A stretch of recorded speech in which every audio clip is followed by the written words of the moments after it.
E aí, gente, tudo bem? Meu nome é Arthur e eu sou atualmente um estudante de Física no meu 4º ano pela Universidade de São Paulo.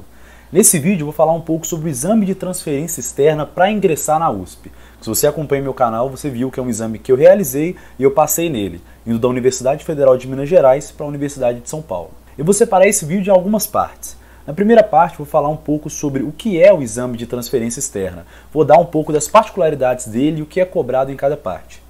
Depois eu vou falar como eu me preparei para esse exame e o que eu fiz tanto para estudar na primeira fase quanto na segunda fase do exame. E no final eu vou falar um pouco sobre após a aprovação, o que você tem que fazer depois que você é aprovado e o que é pedido para você. Se você quiser pular para alguma parte específica do vídeo, eu vou deixar bem separado aqui no YouTube e também vou colocar na descrição o tempo em que eu falo de cada uma das coisas para você ir rápido para lá. Vamos lá então.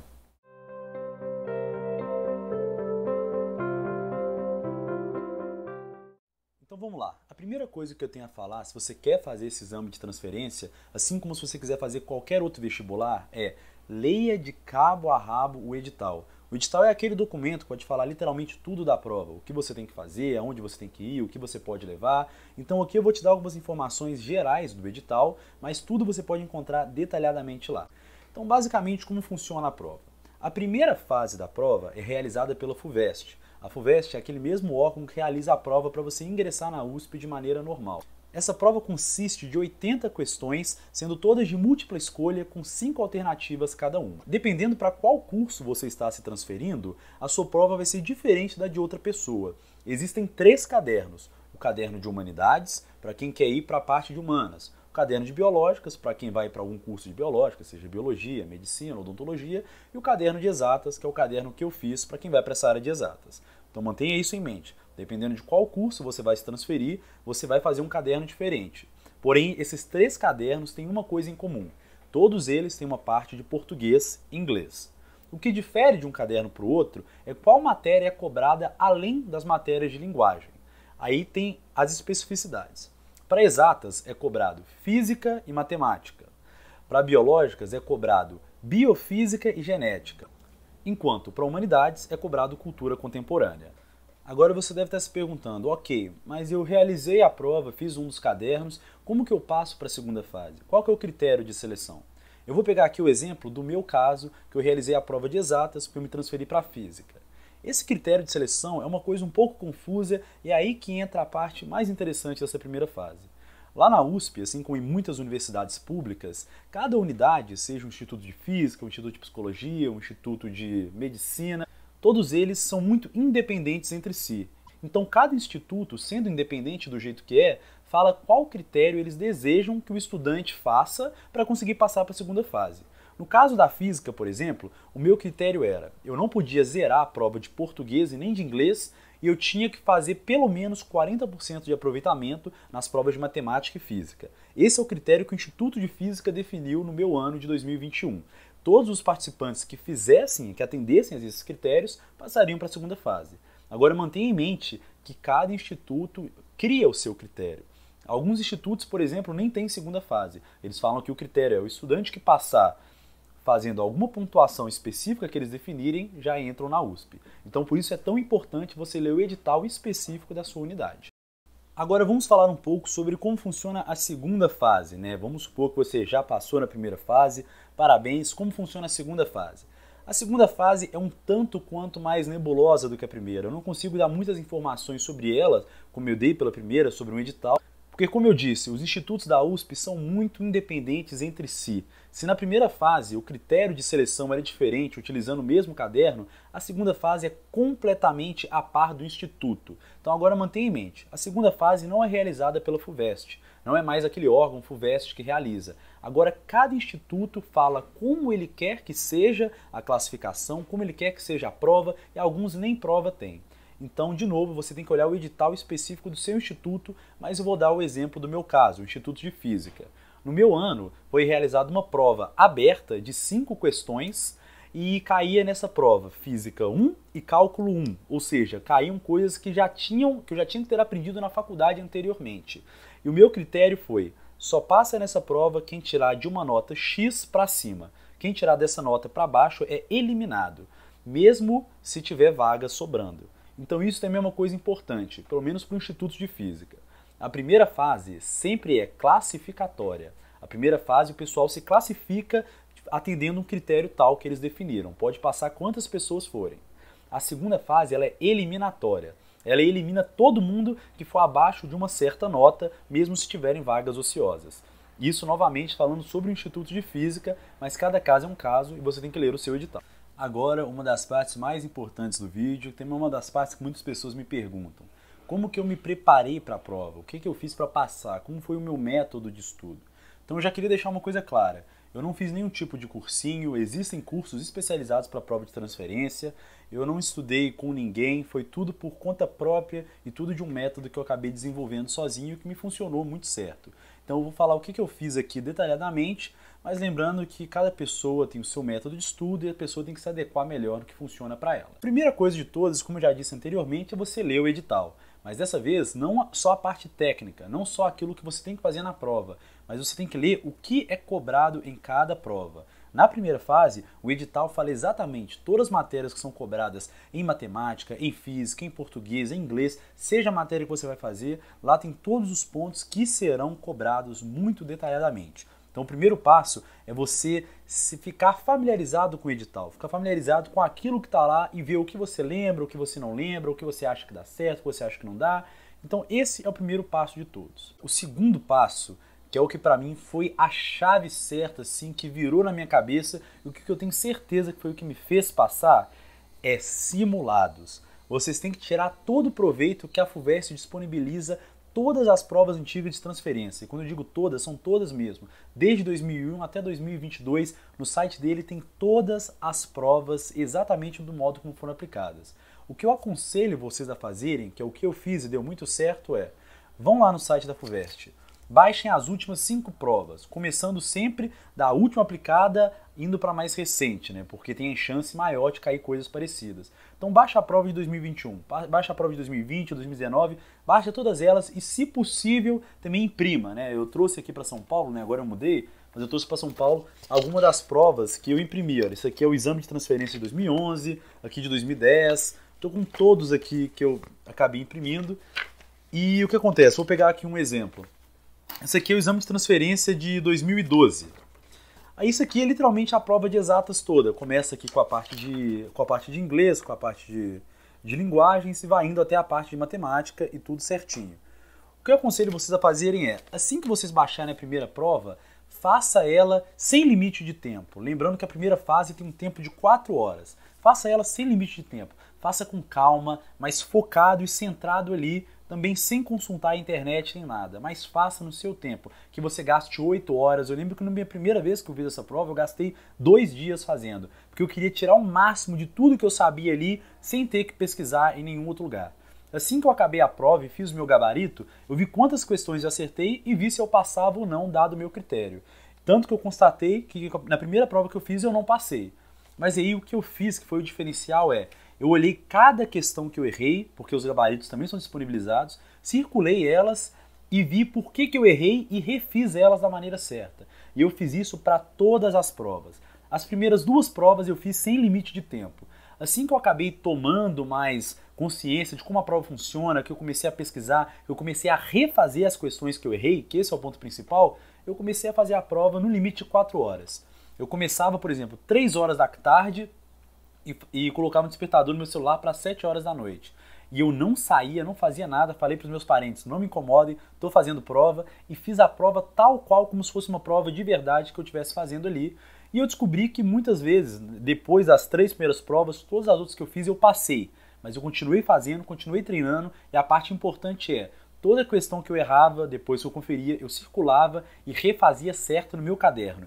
Nisso de refazer certo, eu pesquisava no Google todas aquelas coisas que eu vi porque eu errei. Será que eu não sei a matéria? Eu errei por desatenção? Eu errei porque eu não sabia como funcionava, não conhecia essa lei, não conhecia essa equação? E aí eu pesquisava e acabou que eu montei uma base de estudos com base nas questões que eu errei. Não sei se dá pra ver aqui, mas isso aqui são várias folhas com várias matérias de tudo aquilo que eu errei. Eu vinha aqui, estudava e fazia uma folha separada para isso. Vou pegar um exemplo aqui. Polinômios, por exemplo, eu tinha me esquecido um pouco, tinha me confundido sobre divisão de polinômios, algumas regrinhas, e eu errei uma questão por isso. Então eu vim aqui e fiz só uma parte de divisão de polinômios. Fiz uma parte aqui sobre números complexos, que também acabam caindo.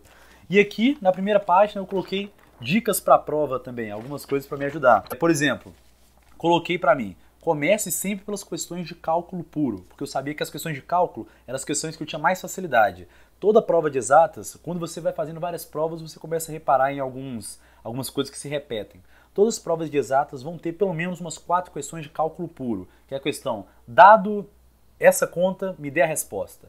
E eu percebi que eu tinha muita facilidade nessas questões. Então esse era o meu jeito de atacar a prova. Esse era o meu jeito, essa era a minha estratégia de prova. Isso é outro ponto que eu também vou entrar. Você tem que ter uma estratégia de prova. Perceba quais questões você tem mais facilidade. Ataque elas primeiro. Saiba qual você tem que fazer, qual é o seu critério e foque nele. Por exemplo, eu sabia que o meu critério era 40% em física e matemática. Então eu deixei português e inglês por último. Eu fiz física e matemática, tomei meu tempo, português e inglês eu fiz depois, já tendo certeza que eu tinha dado o meu máximo nas matérias que eu tinha realmente que ir bem.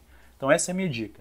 Leia o edital, faça os simulados, veja o que você errou, estude e faça a questão certa novamente e tenha uma boa estratégia de prova. Agora eu vou falar rapidamente sobre como eu me preparei para a minha segunda fase. E eu digo rapidamente, porque como eu disse anteriormente, a segunda fase ela é ainda uma prova mais exclusiva, mais voltada para aquele curso, para aquela unidade que você está. Então, como foi a minha prova, provavelmente não pode ser como a sua vai ser. Mas, se for um pouco parecido, você pode tirar algumas lições valiosas daqui, também se você quiser ver como foi a minha.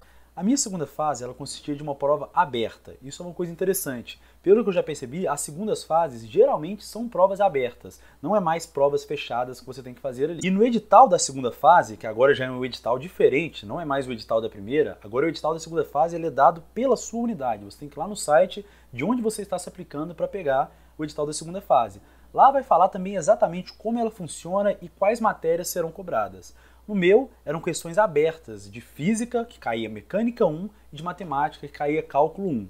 Então isso também é uma coisa interessante. Perceba que essas duas matérias não são matérias do ensino médio, são matérias que eu aprendo no meu primeiro período da faculdade. Então para fazer a segunda fase, eu já teria que ter conhecimentos universitários. Isso entra um ponto importante, que pelo menos na física, você não pode entrar direto para o primeiro período. Tanto que nem tem como, você tem que ter conhecimentos do primeiro período para poder fazer a prova.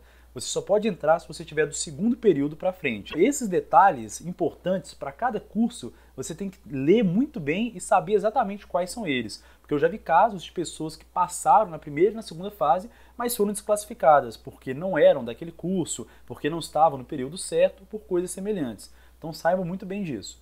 Mas na segunda fase eu basicamente peguei um livro-texto que me deram na bibliografia, né? Geralmente tem uma bibliografia com os livros recomendados. Eu comprei um desses livros e estudei ele inteiro, de cima para baixo, tudo, fiz várias questões abertas e assim por diante. Então a questão é essa, você pegar um livro da bibliografia e fazer várias questões abertas dele. Sempre o melhor jeito de estudar é fazendo questões, é vendo o que você está errando e o que você está acertando. Então foi esse modo que eu estudei para a segunda fase, não teve muito mistério. E lembrando novamente, a segunda fase, pelo menos para mim, é uma prova excludente. Se eu não tirar uma certa nota, eu sou eliminado. Então isso, pelo menos, para mim, pelo menos, dá um pouco mais de calma, porque depende só de mim. Não é mais uma luta entre vagas. Se eu estudar o bastante, se eu conseguir o bastante, eu sei que eu vou conseguir passar. Não tem mais 20, 30, 100 pessoas disputando a mesma vaga. Agora, finalmente, se você já foi aprovado na primeira e na segunda fase, meus parabéns. Vamos falar agora sobre o pós-aprovação. O que você tem que fazer depois que você é aprovado. Isso é uma coisa que eu sinto que muitas vezes é negligenciado pelas pessoas. Eu mesmo negligenciei. Eu não tinha nem pensado nisso na época que eu fiz. E eu tenho uma coisa para contar para vocês que muitas pessoas não sabem. Existe um consenso entre todos aqueles que passaram para a USP via prova de transferência. E esse consenso é: a parte mais difícil e a parte mais chata da prova de transferência é após a aprovação. Você vai ter 1, 2 dias lá de euforia, de felicidade, de tudo aquilo, mas o que acontece depois da aprovação é, na verdade, muito chato e dá muita dor de cabeça, que é uma burocracia extrema. Quando eu digo uma burocracia extrema, é tanto por parte da USP quanto por parte da sua faculdade. Então eu vou destacar aqui alguns pontos. O primeiro ponto é: você vai ter que correr atrás de tudo, né? Eu imagino que para as pessoas que já estão na faculdade há um tempo, isso não é nenhuma novidade. Mas na prova de transferência não é nem um pouco diferente. A sua universidade tem que entrar em contato com a USP, mas quem faz esse contato é você. Você avisa para a sua faculdade o que aconteceu, você avisa para a USP o que você passou na prova, você manda o contato da sua faculdade para a USP, da USP para a sua faculdade, você que tem que fazer eles se comunicarem. Por si só, eles não vão fazer isso sozinho por você.